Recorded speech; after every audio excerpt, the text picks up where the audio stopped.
भिक्षा कैसे मांगते हैं ये तो स्मरण होगा ना? या इतने वर्ष राज आश्रम में रहने के पश्चात भिक्षा मांगने में भी असफल रहोगे आचार्य द्रोण?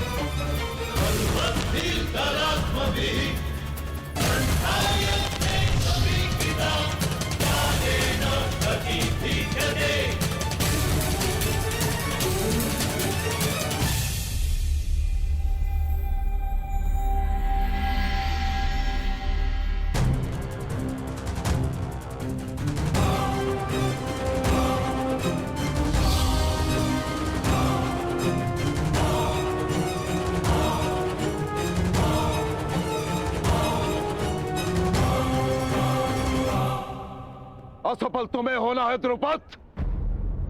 मेरे शिष्यों की योग्यता को तुमने कम में आंका है। और रही बात भिक्षा की, तो समय बताएगा कि द्रोण पांचाल नरेश के समक्ष भिक्षा मांगता है या पांचाल नरेश हाथ जोड़कर द्रोण के शरण में आता है। तुमने गुरु का अपमान किया था और उसी अपमान का प्रतिशोध लेने आए हैं मेरे ये शिष्य।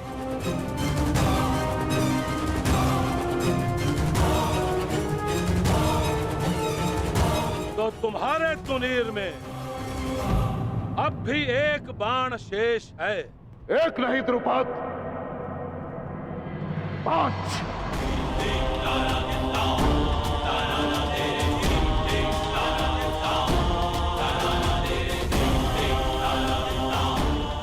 तो चुनौती प्रस्तुत करो।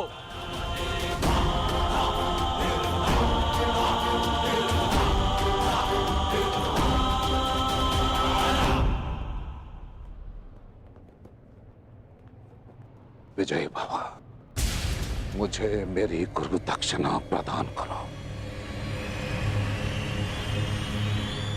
द्रुपद।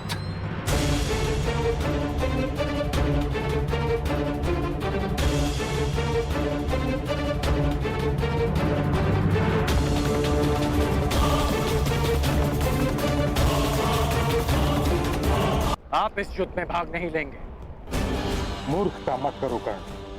यदि मैंने तुम्हारी सहायता नहीं की तो तुम जरासंध के समक्ष एक पल नहीं टिक पाओगे।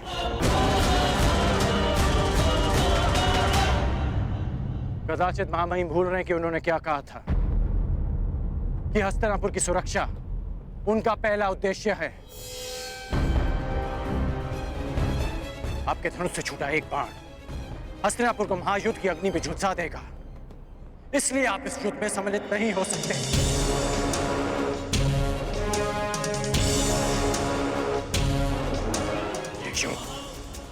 अंगराज और मगधराज के मध्य है।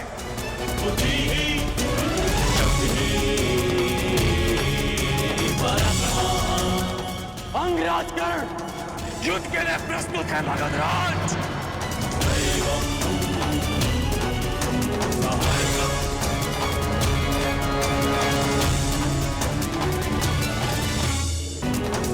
अंगराज कर्ण युद्ध के लिए प्रस्तुत है। मगधराज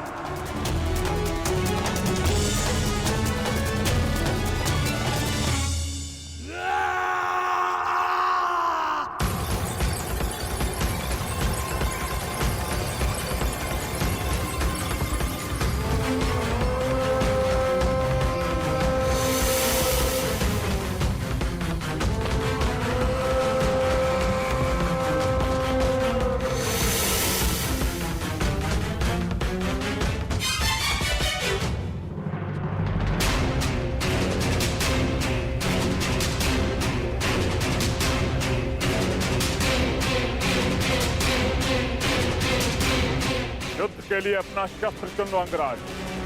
मैं अंक का वासी हूं और आप मगध के।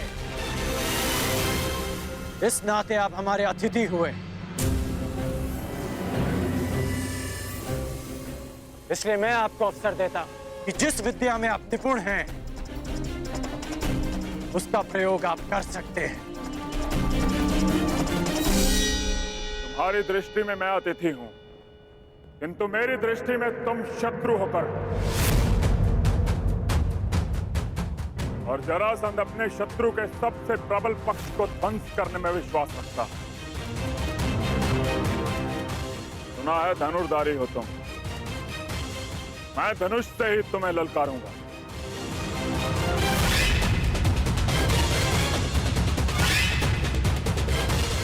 कैसी आपकी इच्छा।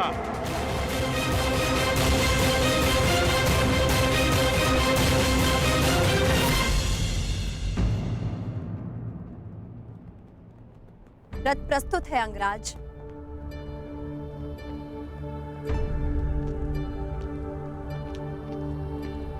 भीष्म,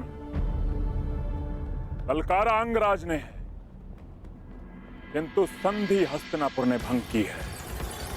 इसलिए यद्यपि हस्तिनापुर युद्ध में सम्मिलित नहीं है, किंतु युद्ध की विभीषिका उसे झेलनी होगी। जरासंध का क्रोध केवल कर्ण के अंत से शांत होने वाला नहीं है, इसकी आंच हस्तिनापुर तक अवश्य पहुंचेगी। इस युद्ध से पूर्व दो बातें जानना तुम्हारे लिए आवश्यक है मगध नरेश। प्रथम, हस्तिनापुर के शांति प्रयास को उसकी निर्बलता मत समझना, और मेरे मौन को मेरी दुर्बलता मत समझना। हस्तिनापुर की भीति और भीष्म के बाणों का बल अब भी वही है। दूसरी बात, यदि भीष्म ने तुम्हारा बल देखा है तो कर्ण का कौशल भी। इस योद्धा को बालक समझना तुम्हारे जीवन की बहुत बड़ी भूल सिद्ध होगी। कदाचित यह युद्ध तुम्हारी प्रथम पराजय लेकर आए, या कदाचित तुम्हारे लिए दुर्गम विजय पथ।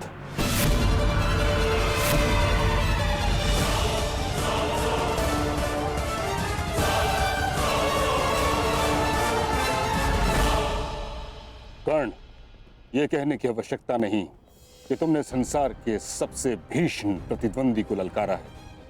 युद्ध क्षेत्र के पास अंग की प्रजा भी है।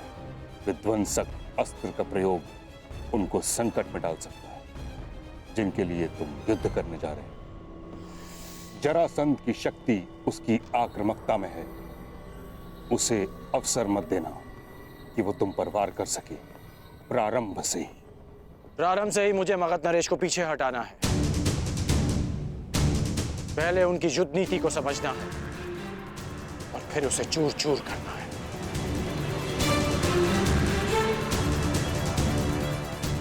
आप भूल रहे हैं मां महिम कि हम दोनों एक ही गुरु के शिष्य हैं। मुझे स्मरण है कर्ण, और तुम भी स्मरण रखना, ये कोई रंग भूमि नहीं, वास्तविक युद्ध भूमि है। और तुम्हारे समक्ष कोई राजकुमार नहीं, संसार का सबसे विकट प्रतिद्वंदी खड़ा है। मेरा लक्ष्य केवल परिवर्तन है मां महिम। मेरा केवल एक ही शत्रु है, अन्याय, जो हर बार नए रूप में आता है। रंगभूमि में राजकुमार बनकर और युद्ध भूमि में मगध नरेश बनकर। परंतु ये राधेकर्ण जीते जी इस अन्याय से कभी हार नहीं मानेगा। ईश्वर करे तुम्हें विजय प्राप्त हो कर्ण। यदि तुम पराजित हुए तो मुझे स्वयं को युद्ध में सम्मिलित करना हो, जिसका अर्थ है हस्तिनापुर को युद्ध की अग्नि में झोंकना। तुम्हारे मित्र दुर्योधन ने तुम पर विश्वास किया है, उसकी परीक्षा में खरे उतरना है तुम्हें कर्ण। मैं वचन देता हूं मां महिम कि अपने मित्र के विश्वास की लाज रखूंगा, परंतु आपको भी वचन देना होगा कि आप मेरे कहे बिना इस युद्ध में सम्मिलित नहीं होंगे। तुम करना क्या चाहते हो कर्ण?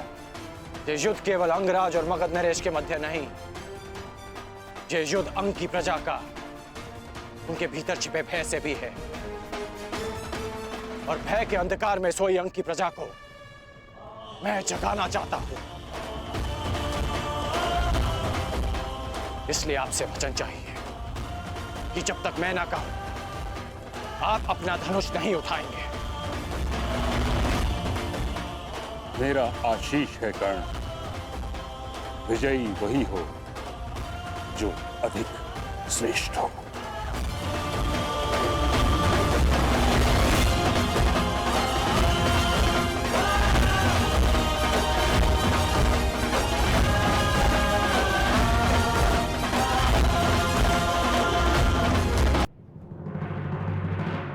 ये युद्ध केवल अंगराज और मगध नरेश के मध्य नहीं, ये युद्ध अंग की प्रजा का उनके भीतर छिपे भय से भी है। और भय के अंधकार में सोई अंग की प्रजा को मैं जगाना चाहता हूं।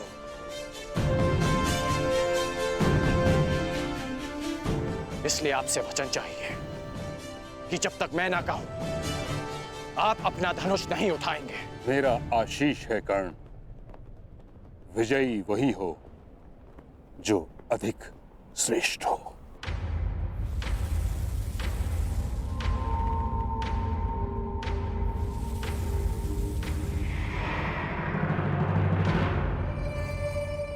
पांचाल नरेश,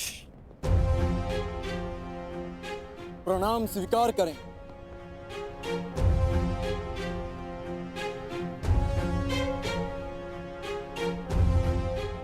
आश्चर्यचकित मत होइए पांचाल नरेश, किसी समय आप मेरे गुरु के गुरु बंधु रहे हैं। किसी समय मेरे गुरु ने आपको मित्रता का पात्र समझा है, इसलिए आप मेरे सम्मान के पात्र सदैव रहेंगे। अब भी और पराजित होने के पश्चात भी। द्रोण के तुनीर में 5 बाण शेष थे, आया केवल एक। हाँ, क्योंकि हम 5 भिन्न नहीं,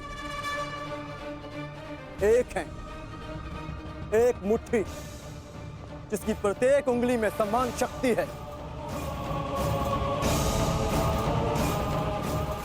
उन 5 में से कौन सी उंगली पांचाल नरेश द्रुपद की ओर उठी है? मध्यमा। यदि हमारे ज्येष्ठ भ्राता युधिष्ठिर आपको अपराजित कर देते तो आप उल्हाना देते कि आपके साथ अनीति हुई है, और यदि सबसे कनिष्ठ सहदेव आपको पराजित कर देता तो हमारे गुरु के गुरु बंधु का घोर अपमान हो जाता।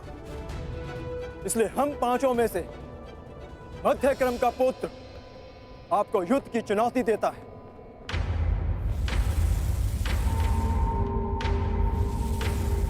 तर्क अद्भुत है बालक। नाम क्या है तुम्हारा? पांडुपुत्र द्रोण शिष्य अर्जुन। बहुत समय पश्चात ऐसा संस्कारी, सक्षम और विनम्र राजकुमार देखा है। मेरे संस्कारों का परिचय तो मेरे प्रणाम ने दे दिया, मेरे कौशल का परिचय मेरे बाण देंगे। युद्ध आरंभ करो अर्जुन।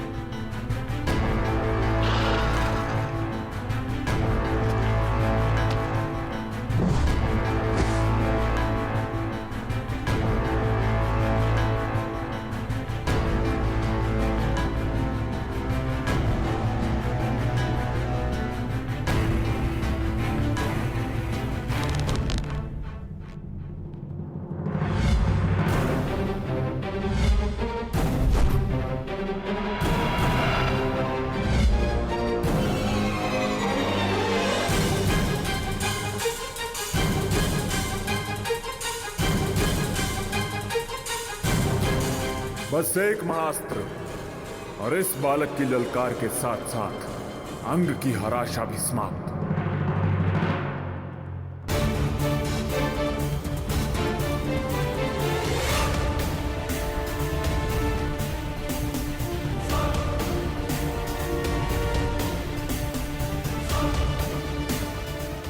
मुझे मगध नरेश को दिव्यास्त्र संधान का अवसर नहीं देना है।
आज तक मैंने ऐसा धनुर्धारी नहीं देखा। निश्चित रूप से इसकी गति पवन को भी पराजित कर दे।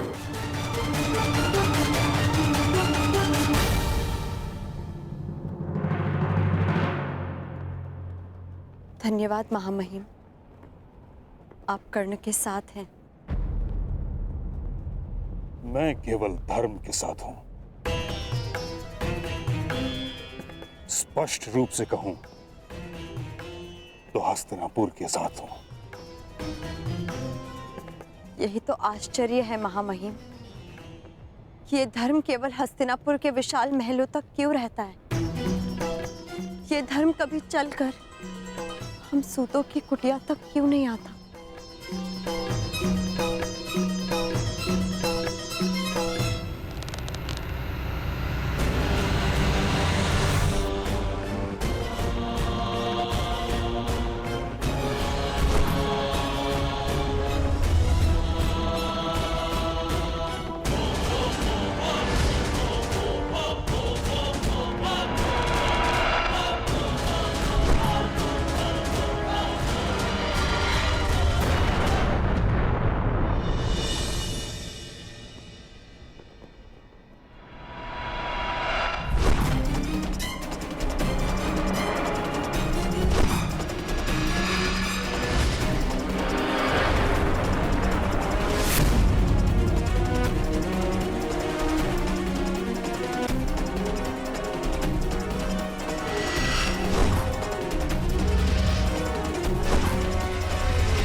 अद्भुत, अद्भुत वीर।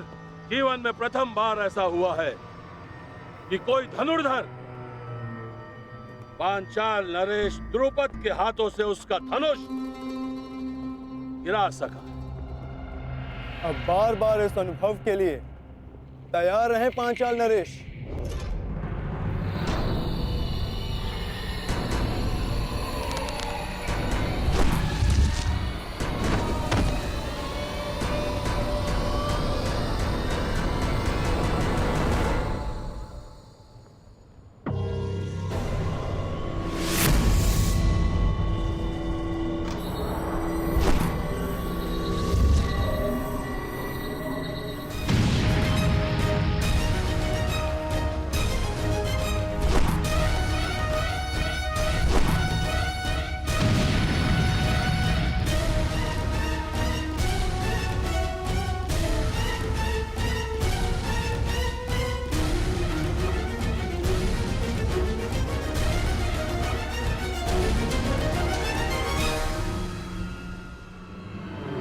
देखो देखो, ये सच्चे अर्थों में हमारा राजा है।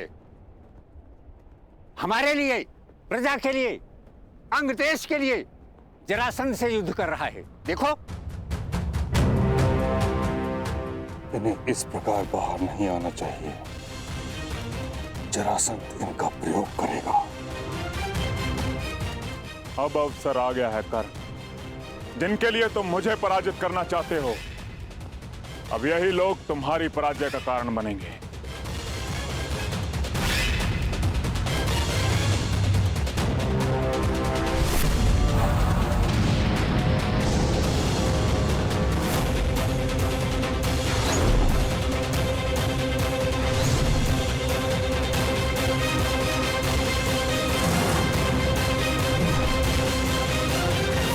सहस्त्र बाणास्त्र